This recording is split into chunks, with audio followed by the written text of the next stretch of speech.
YWCA, we believe. Come on, it's time to believe. Come on, it's time to believe. Okay. Come on, it's time to believe. Come on, come on. Come on, it's time to believe. Come on, come on.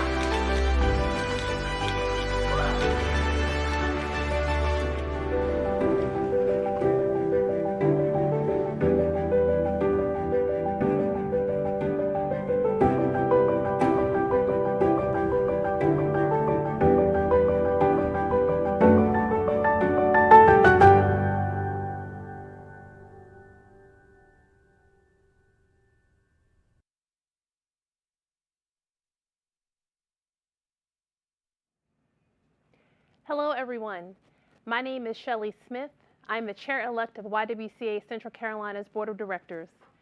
On behalf of the entire board, I'm delighted to welcome you all to our virtual fundraising event, We Believe 2021.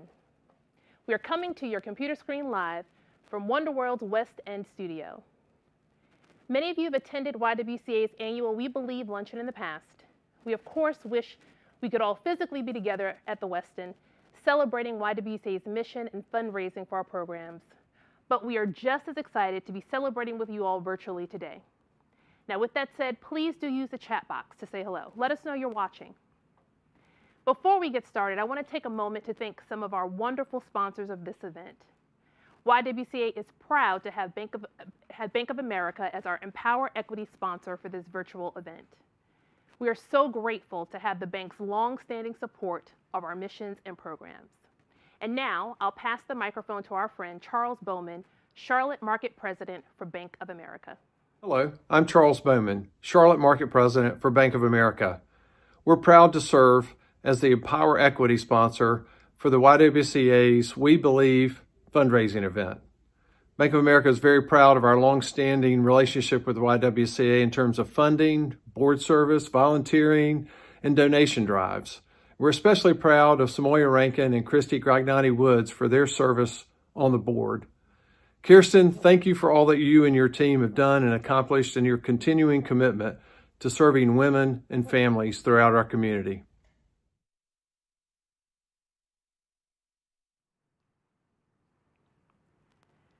Thank you, Charles, and thank you, Bank of America. We would also like to thank Ally Financial, Cardinal Innovations Healthcare, Duke Energy, Piedmont Natural Gas, Schneider National, and Wilachowski and Fuller. We are so grateful for their support of YWCA and our We Believe event.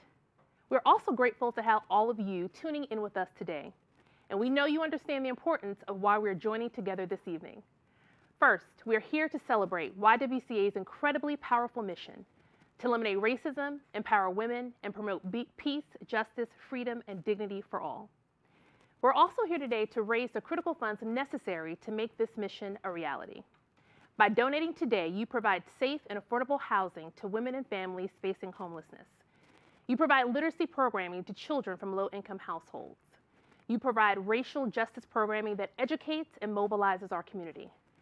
And you do all of this during a global pandemic that has made life all the more challenging for our low-income communities and our communities of color. I'm so proud to tell you that you have already raised more than $200,000 toward We Believe campaign. For those of you that have already donated, we thank you. I hope as you watch the rest of this event, you continue to feel inspired to give, because every dollar we raise this evening and as a part of our We Believe campaign makes a remarkable impact on our community. This next video will show you what your support looks like in action.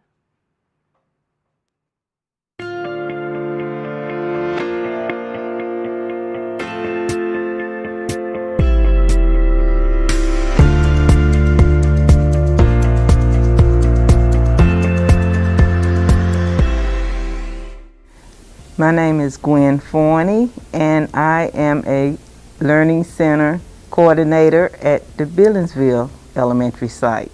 And say, I am special. I am special.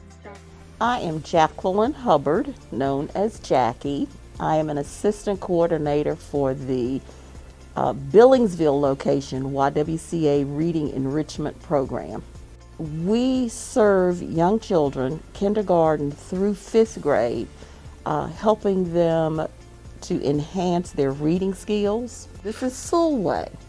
Now, our babies love this particular book.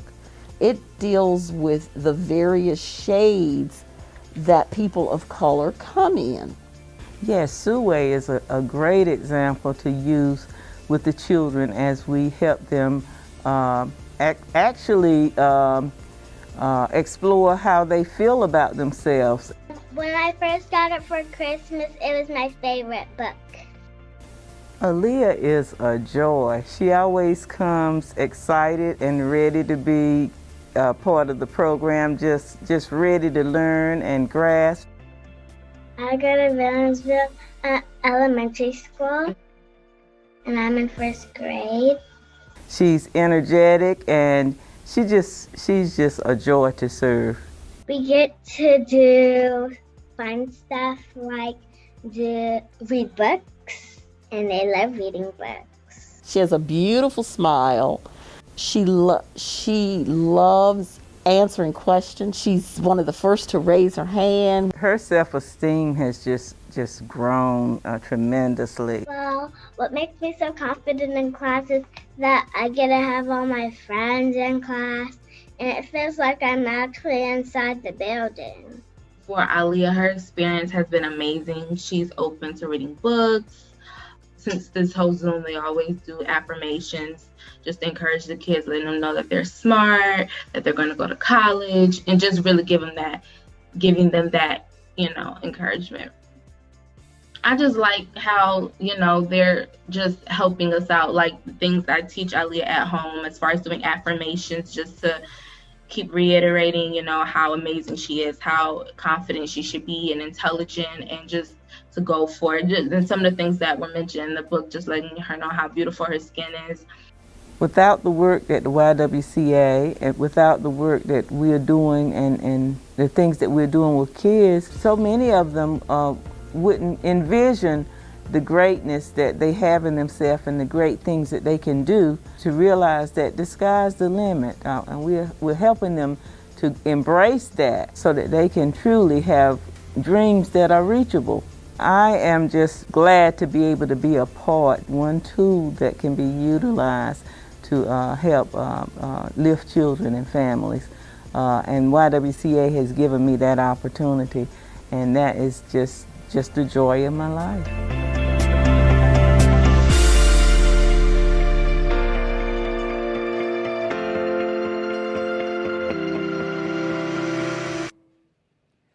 Many thanks to our shining stars, Aaliyah and her mother, Miss Gwen and Miss Jackie, for giving us a glimpse of the joy and the wonder we've been experiencing in our virtual classrooms this school year. Good evening, and thank you for joining us. I'm Kirsten Sickley, CEO at YWCA Central Carolinas. Many of you attended We Believe last year. The Westin Ballroom was electric with excitement and loud with applause when we announced our plans to build 104 units of affordable housing on our front lawn. Leaning into our mission, let us envision our campus as grounds for change. Exactly 3 weeks later, Charlotte reported its first case of COVID-19. Like so many of you did, we moved quickly to power down operations. Normally an optimist, I was scared and anxious, and the anxiety kept growing. We realized we had to close the fitness center, close 8 youth learning centers, move our vulnerable students to virtual learning, and try to protect the 90 residents that called our YWCA home. That Sunday night, as my team and I planned frantically, my husband very gently said to me, "You know, honey, this could go on until the summer." I broke down, just started sobbing. I kept saying, how will we keep the women and families safe? How will we keep our staff safe? What will this mean for our young students? How will we keep staff employed? Sometimes we have to break down to pick back up and start doing what needs to be done. I woke up that Monday with a renewed resolve, and I joined my courageous team at the YWCA. Together, one day at a time, we staffed our YWCA at the barest minimum to support our residents and to secure our facility. Staff provided coverage even when they felt tremendous personal concern and anxiety. Our students in our youth learning centers engaged virtually, and our staff learned to Zoom. We found bright spots and pointed them out to one another. Days became weeks, became months. Our country's entrenched racism was exposed. The disparities exacerbated by the pandemic, the economic travesty it caused, the stark contrast of values and beliefs held. Our lens of racial equity became crystal clear. We continued to lean into our mission to eliminate racism. We engaged and educated the community around issues of racial justice, moving from in-person forums to Zooms, and we engaged our community and our leaders in rezoning the YWCA property, raising incredible funding commitments to build future housing, a very bright spot in 2020. We found more bright spots as residents moved out of our YWCA and on into their permanent housing. With all the safety measures we could muster, we reopened our fitness center in mid-September. The staff in our youth programs retrained themselves to support youngsters in need of so much more than reading comprehension. In the face of a pandemic and an epidemic of racism, our Black and brown students needed targeted support from us to nurture their sense of identity, to build resilience, to think critically about the world, and to find joy. Our mission of eliminating racism, empowering women, and promoting peace, justice, freedom, and dignity for all is not just about doing good, which is important and immediate. Our mission calls us to be just. Leaning further into our mission, with our children top of mind, we partnered with education experts at Georgia State University, Mercer University, Atlanta Speech School, and Georgia Public Broadcasting, all thanks to my awesome cousin, Dr. Laura Myers, a professor of early childhood and elementary education at Georgia State University. With lightning speed, this team customized a 13-week professional learning community for our staff, grounded in historically responsive literacy. Our staff embraced these tools to better support our students. They are all in and working hard to make it impossible for our students to fail. One of the inspiring, soul-lifting educators from that team that transformed our work is our honored guest today, Dr. Felicia Baden. I'm so happy to introduce you to her and her to our YWCA family.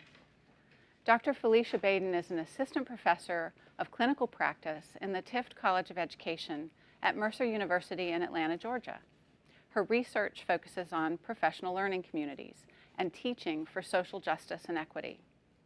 She has presented her work at local and national conferences, including Georgia Council for the Social Studies, Georgia Council of Teachers of English, National Council of Teachers of English, and National Association for Multicultural Education. Most recently, she co-created and co-facilitated Courageous Conversations, a free virtual conference designed to support primary through 12th grade educators with anti-racist supports and strategies.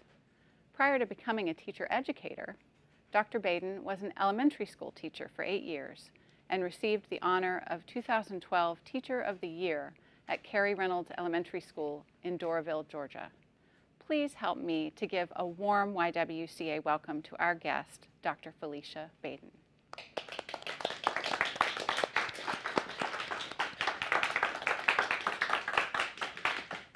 Hi, Felicia. I'm so glad you're here. Hi, Kirsten. It's so good to be here, and thank you for that warm welcome. You know, we have had such a great time learning from you and your colleagues. What we've learned in working with you and your colleagues is how literacy offers our students so much more than just reading comprehension.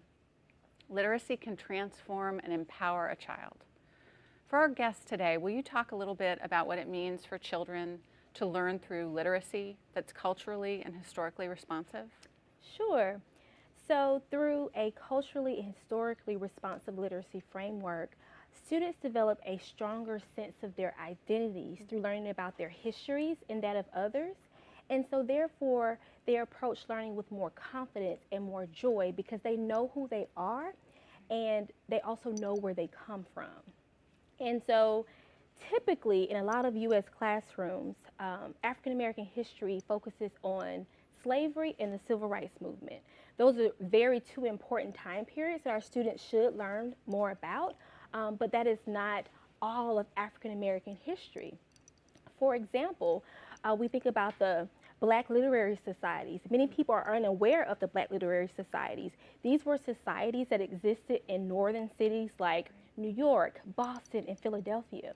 And so these societies met regularly to read together, to write, to think deeply about various issues and topics. They gave speeches, they gave lectures, they wrote editorials, and their primary aim was to advance the social condition of African Americans and other people in the community. And so with that same model in mind in terms of thinking together, reading together, and writing together, students who learn from a culturally and historically responsive framework, they are also reading and creating a variety of texts on a range of topics. They may be creating poems, skits, plays, articles, essays, you name it, and they're also reading widely. They're reading about various topics, and they are reading from authors from diverse backgrounds. So for example, they're reading texts authored by people of color, authored by women. And that's very important because we don't want our students just to have a single perspective. We want our students to develop multiple perspectives. And so that culturally and historically responsive literacy framework helps them to do that. And so you mentioned literacy, it's more than comprehension. So it's important to teach skills like main idea and supporting details, but we must move beyond that to build our students' socio-political consciousness. And what I mean when I say that is supporting them in being able to see, name, question, examine social injustices. And so that's very important for them to be able to do that. So for example, if they are watching a media story, particularly a story that may perpetuate a stereotype about a certain group of people, having that culturally, historically responsive literacy framework, they have the lens to question that story. Wait a minute, who's telling this story? Whose perspective is missing? Okay, what additional information do I need to know? And that's very important for students to have. And so then in that way, literacy becomes empowerment. Literacy becomes a tool for social justice. Literacy becomes a tool for liberation. And that's what we want all of our students to possess in our society, to be critically and engaged members of their communities and the larger society.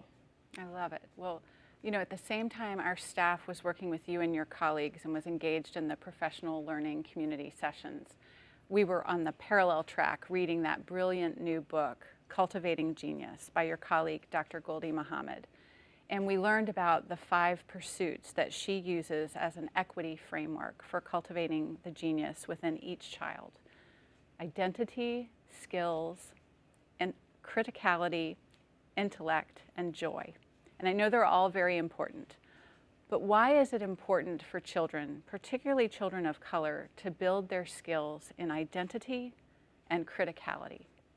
Yes, so Dr. Goldie Muhammad defines identity as notions of who we are, who others say we are in both positive and negative ways, and who we hope to become. And so some examples of identity categories would be race, gender, socioeconomic status, religious affiliation, sexual orientation, and there are others. And also personal and individual characteristics. For example, what attributes describe you as a person? Are you caring, compassionate? And so it's very important for students, particularly students of color, to know their identity, because the world will tell them who they are. And oftentimes, unfortunately, those messages aren't very positive or accurate. So our students need to develop a strong self-concept and know and understand that greatness comes in many forms. And there are multiple ways to be great, and they all have unique talents, gifts, and abilities to offer this world. And we need to know our own identity. So, Yes. you know, what's the personal work as an educator that an educator needs to do on this journey, along with the children, in terms of their own vulnerability and self-awareness? That's a great question. And so Teaching for social justice and equity effectively requires the teacher to start with self, to do an introspection. And so I talked previously about the different categories of one's identity. And so it's very important to reflect on one's identity and identify ways in which you may have experienced privilege or are experiencing privilege and marginalization in society.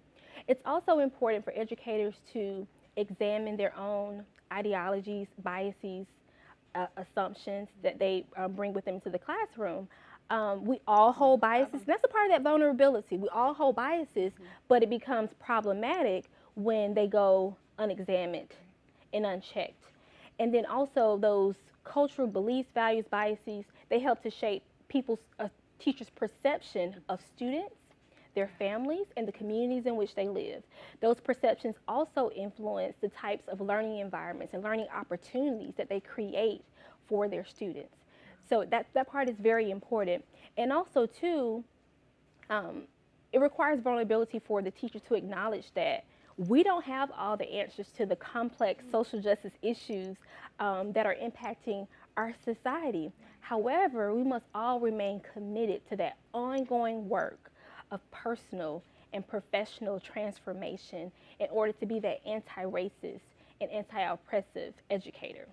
I love it. Well, as the work you're doing of evaluating our experience in our professional learning community as part of your ongoing evaluation, you've Zoomed with our students, you've talked with our parents, you've observed our virtual classroom Zoom sessions. Would you share with our guests some of your takeaways from watching our staff at YWCA teaching our students? Yes. So as you said, I had the pleasure of being able to observe many of the YWCA class sessions.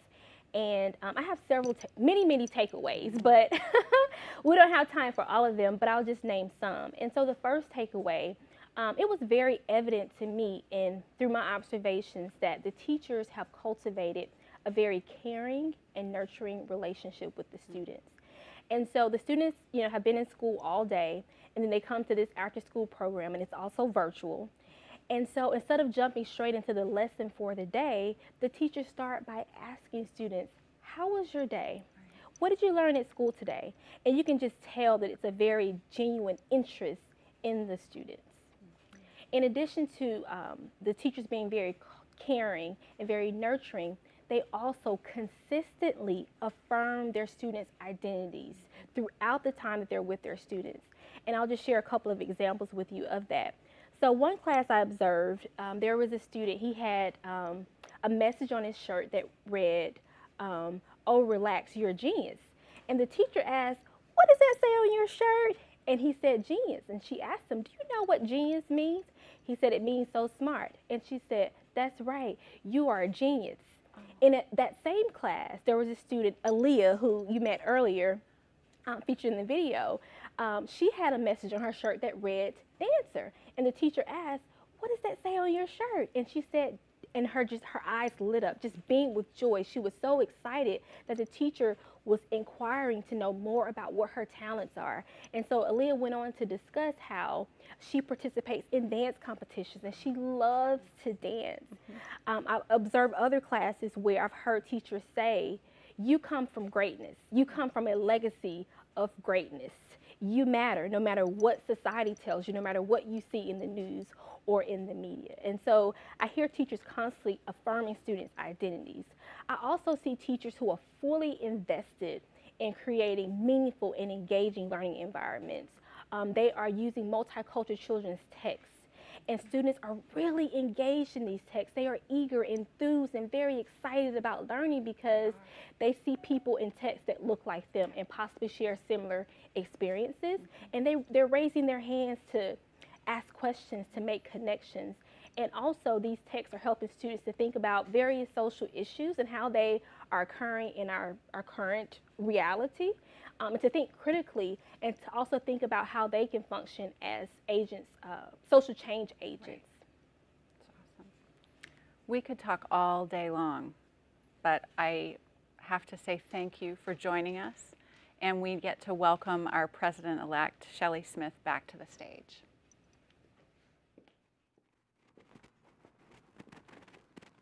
Wow. I hope you all are as inspired by Dr. Felicia Baden as I am. And I'm so encouraged to have seen her message come to life for YWCA students at our youth learning centers and for Aaliyah. Having children of my own, I know firsthand how they benefit from having access to books and other mediums filled with characters who look like them. It creates a sense of belonging, positive self-perception, validation, and empowerment. And that positive sense creates happy, healthy humans who grow up to be confident, contributing adults. That's my personal goal as a parent, one I'm sure is shared by all the parents of the students who attend our programs, and one I know is shared by YWCA. This impact that you have seen this evening is why my family and I choose to make YWCA a philanthropic priority. The incredible work of our youth learning centers could not happen without the financial support of donors like you and me. Your donations make it possible. I'm also so happy to tell you today that YWCA has received an incredibly generous pledge from an anonymous couple. Inspired by YWCA's leadership in creating affordable housing opportunities and steadfast commitment to advancing racial equity, this couple has committed $25,000 to YWCA as a challenge to us all. Their pledge is a challenge match for us to raise $25,000 in new or increased donations. I hope you all consider respect this support. So tonight, I ask each one of you to give as generously as you can to support YWCA's mission and programs. On your screen, you should see a Donate Now button. Simply click this button to make a donation to YWCA. This meaningful work cannot happen without you. Thank you all for joining us this evening, for celebrating YWCA's mission and programs, and for supporting this wonderful organization with a donation. On behalf of YWCA's board and staff, thank you. Have a great evening.